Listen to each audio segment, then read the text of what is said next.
Welcome back. I wanted to talk briefly about something that was inspired by a few conversations I've had with an advisor recently relating to classifications and specifically the importance of making sure that your clients are classified correctly up front. So, before we dive into that, just a brief primer and recap on how classifications work. So, we have four special types of industries that kind of have their own rules. We have construction, oil field services, staffing, and agriculture. But outside of those types of businesses, we classify the business, we do not classify the individual job activities inside of the business. And so that's where we start. I mean, a simple example is if you have a manufacturing company and that manufacturing company employs a full-time janitor, you don't put the janitorial code on the policy. You put the manufacturing code, and that janitor goes into the manufacturing code. Now, we have some types of businesses or some types of employment that are so common amongst businesses that they can generally be classified separately. These are the standard exception classifications. There you have clerical, outside sales, you have drivers, although drivers are not a standard exception in California and Pennsylvania and Delaware. And you also have automobile salespeople, although that comes up, relatively infrequently. And so you can generally classify those people separately because in some cases, the standard exception classification is included in the classification that describes the business. A common example that folks, at least in NCCI states, run into is Code 8868, which covers schools, colleges, and religious organizations, both their professional employees and clerical. So if you're using Code 8868, you can't use the clerical classification. And if you read the description of the code, it goes so far as to say, even if those clerical employees are at a separate location, you still have to use Code 8868. And this brings up the first important point, which is for all of your clients that you want to keep for life. When you look at the classifications on their policy, it makes a lot of sense for you to take the time to read the classifications. If you're in an NCCI state, that's going to be in the NCCI Scopes Manual.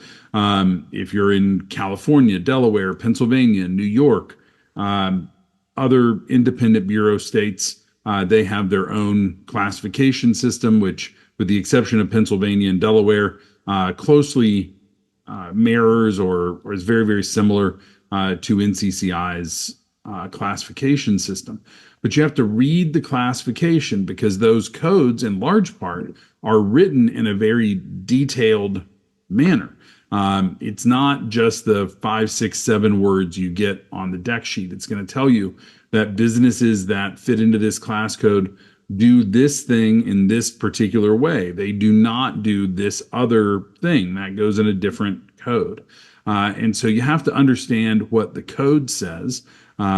And then you also have to understand what your client's business does.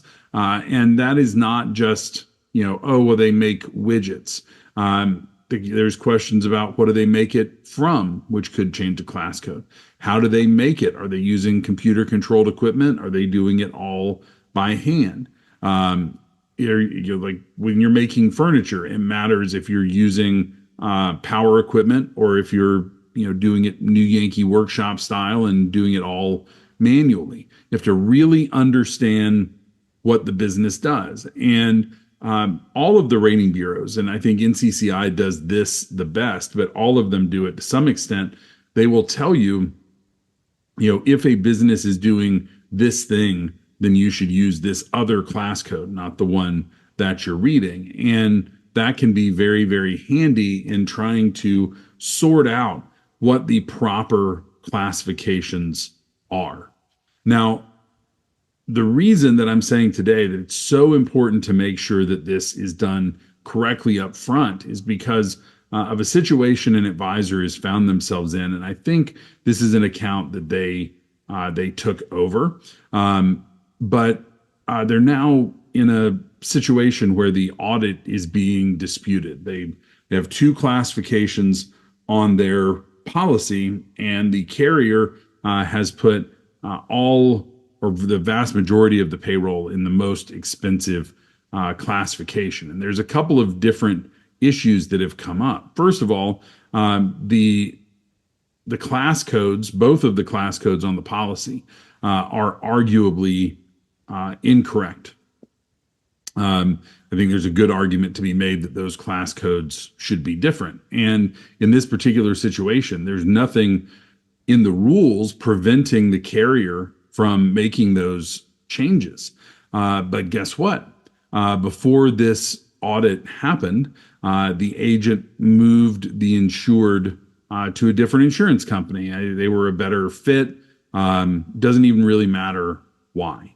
But now they have this audit dispute, and what the insurance company has said out loud to them is essentially, we are going to do it this way. That's way more expensive than the way you're suggesting it should be done.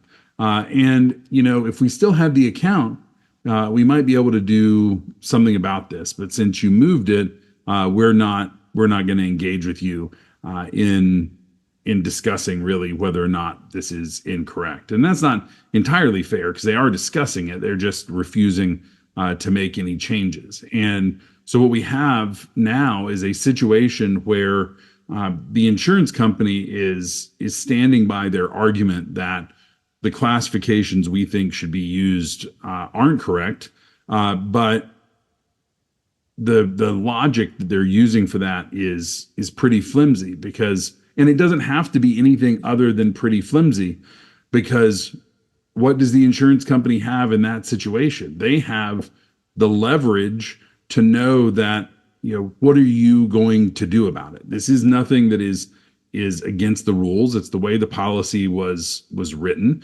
Should the class codes be changed because that would be correct? Yes, but there's nothing compelling them to do that. NCCI says, well, we can come in and do an inspection. Well, when the Bureau comes out and inspects, what they're going to do is they're going to say, this is the risk that we inspected and the way we think it should be classified going forward. They will never say anything about what the risk was like a year ago or 2 years ago when the policy in question was issued. Now, the Bureau has a dispute resolution process if you really can't sort it out with the carrier, but that is difficult and time consuming. And the carrier is betting that this insured doesn't have an interest in spending the time and whatever money would be involved in making that dispute. And they know there's a non-zero chance that they would win the dispute if it were filed. And so I think the insurance company is playing some, not super great games with the insured and their money, but they can afford to do that because they know that there is very little in the way of recourse that the employer has against the insurance company. Even if there was litigation, there's not nearly enough money involved to make it worth hiring an attorney and trying to go after that money. So at the end of it, the insurance company can be relatively confident that they're going to get this money that they probably don't owe, and then they'll wave bye-bye as they're off at another insurance company. All of this can be avoided in large part if we make sure that the business is classified correctly right up front, right? So if we are very confident about the classifications, we have those conversations with the underwriter up front, then we can avoid a lot of these disputes and these uncomfortable problems. Now, you certainly have situations where the company changes operations and necessitates the addition of a new code at the audit, and in construction and some of those other special cases, they can add new classifications. But if you have it right up front, you're gonna have a much better chance at having a smooth audit without a lot of drama around the classifications. So give me a shout if you have any questions or if you have a classification issue you'd like to dive into. We'll see you on the next one.